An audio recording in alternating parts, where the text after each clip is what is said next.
A wild animal running toward a human instead of away is one of the rarest things nature ever does, and almost every time it happens, it means something has already gone badly wrong. We don't usually see it that way. What we see is the video. A fox with a plastic jar wedged over its head, blind and stumbling, walking right up to a person crouched in a driveway. It stops, it holds still, and a stranger's hands close around its skull and pull the jar free, and the fox blinks in the sudden light and trots off into the trees. The comments write themselves. He knew we'd help. It's a lovely thing to believe, and I understand the pull of it. But I want to sit with a harder question, because I think the harder question is where the real wonder is hiding. Not, why are they so trusting? That's the easy version. The real one is quieter and stranger. What has to break inside a terrified animal for its fear to lose, even once? Because that fear is not a mood, it's not shyness, and it isn't a bad day. It is one of the oldest and most reliable forces in the living world. And to feel how impossible these moments are, you first have to feel how deep the fear runs. In 2023, a team led by biologist Liana Zanette at Western University set up hidden speakers at waterholes in South Africa's Greater Kruger National Park, home to one of the largest lion populations left on Earth. They played the local wildlife a menu of sounds: barking dogs, gunshots, the snarls and growls of lions, and folded in among them ordinary human voices, people just talking at the volume you'd use to order a coffee. 19 species listened. And the sound that emptied the waterhole fastest, the one that sent them running most reliably, wasn't the lion. It was us. Across the park, animals were roughly twice as likely to bolt from the murmur of human conversation than from the continent's top predator. The work was published in Current Biology, and the researchers didn't soften it. We are, in their word, the super predator, an animal that kills at rates nothing else out there comes close to, and the wildlife has learned it down to the reflex. So hold that picture, not a nervous creature that spooks at shadows, an animal for whom the sound of a person chatting is more frightening than a lion. That is the wall. Now watch a fox walk straight through it. Once you know the wall is there, the cases stop being cute and start being astonishing.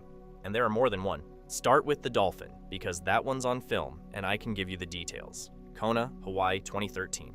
A dive guide named Keller Laros is leading a night dive out at Gardeneel Cove, the water black beyond the beam of his light, giant manta rays wheeling through it. A wild bottlenose dolphin comes through the sight and circles, and Laros sees the problem. Fishing line is wrapped around its left pectoral fin, running up into its mouth, a hook buried in the flesh.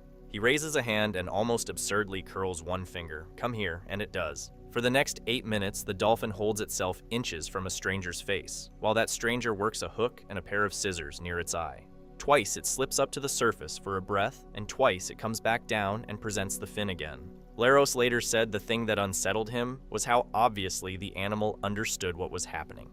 If he hadn't cut that line, he thinks it would have lost the fin, and probably its life. And it isn't only the dolphin. 4 young deer, worn out, once paddled to a fishing boat in Alaska's Stevens Passage and let themselves be lifted aboard.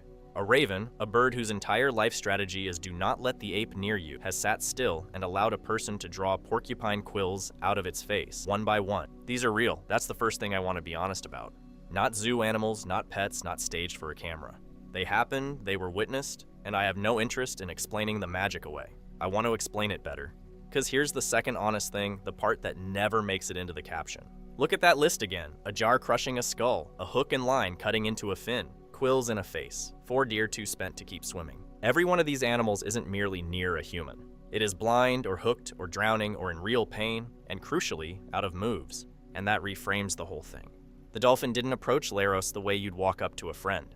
It approached the way someone going under for the 3rd time grabs whatever floats, not because they've decided the driftwood is trustworthy, but because there is nothing else within reach. Biologists have a colder, more accurate word for this than trust, a last resort. When flight stops being an option, when the jar won't shake loose no matter how hard you thrash, the fear that has governed the animal's entire life finally gets outvoted by something louder. Desperation. The approach isn't affection, it's the end of the list of things left to try. And I'll be honest, that lands cold on me too.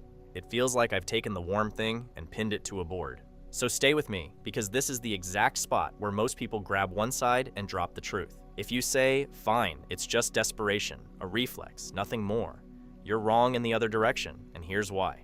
A reflex is the thing that makes the animal run. That's the factory setting. That's what 100,000 generations installed. What we're watching is the opposite of the reflex, an animal that is not fleeing the one thing built into its bones to flee, overriding an instinct wound that tight is not nothing. It might be one of the most deliberate acts a wild creature is ever capable of. So the honest ground isn't trust, and it isn't reflex. It's the narrow, far more interesting strip between them, a creature at the very floor of its life, choosing, against everything it is, to bet on the monster. And here's the part that genuinely surprised me. That bet isn't always blind. We tend to imagine fear of humans as a wall, up or down, on or off. It behaves more like a dial. In 2019, researchers at the University of Exeter ran a clean experiment on wild jackdaws, sharp little members of the crow family. They showed the birds an unfamiliar person near their nests, and for some of them, they paired that stranger with a recording of other jackdaws sounding the alarm. The birds that heard the warning treated that specific human as dangerous on later visits, hurrying back to the nest, watchful. They hadn't been threatened themselves. They'd learned who to fear secondhand, from the panic of their own kind. Ravens do a version of this too, and can hold on to the memory of a dangerous individual for a very long time. Which cuts both ways, and this is the point. If fear of a particular human can be learned and passed around, then so can safety. A fox in a suburb that's been quietly fed off back porches, a dolphin in waters thick with gentle divers. These animals aren't throwing dice in the dark. Their dial has been turned down, one careful notch at a time, by experience. The gamble is still a gamble, but sometimes it's an informed one. Let me hand you something here, because I keep turning it over myself. Have you ever had a wild animal come to you, actually approach, when nothing was forcing it to? If you have, I'd like to hear it down in the comments. But be honest with yourself about which it was. Did it feel like trust? Or did it feel like an animal that had simply run clean out of other ideas? I'm not sure I could always tell the two apart. If that's the kind of question you like to live inside for a while, subscribe. This whole channel sits right there, in the gap between the story we want and the one that's actually true. And the flat, unromantic caution, since I'd feel bad leaving it out. A hurt wild animal is a frightened, powerful thing that can badly injure you, and in a lot of places, it's illegal to handle one anyway.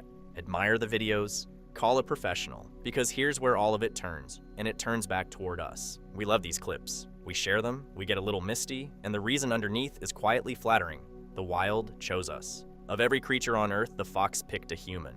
It feels like a verdict handed down in our favor, but turn it over. What actually happened is that an animal with every evolutionary reason to fear you, one whose entire species has agreed in its bones that you are more dangerous than a lion, reached the worst moment of its life and made a bet. It bet that you, this particular human, would be the exception to everything it knows about your kind.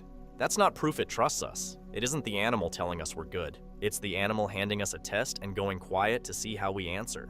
And nearly all of us picture ourselves crouching in that driveway, easing the jar off, watching it run for the trees. The animal is betting we're that person. So the real question, the one the video sets gently in your lap and then leaves, was never about the fox at all. It's this. Across the whole long history between us and the wild, every jar, every net, every hook and tangled line, how often has that bet actually paid off? The animal already decided we would help. The only open question is whether it was right to.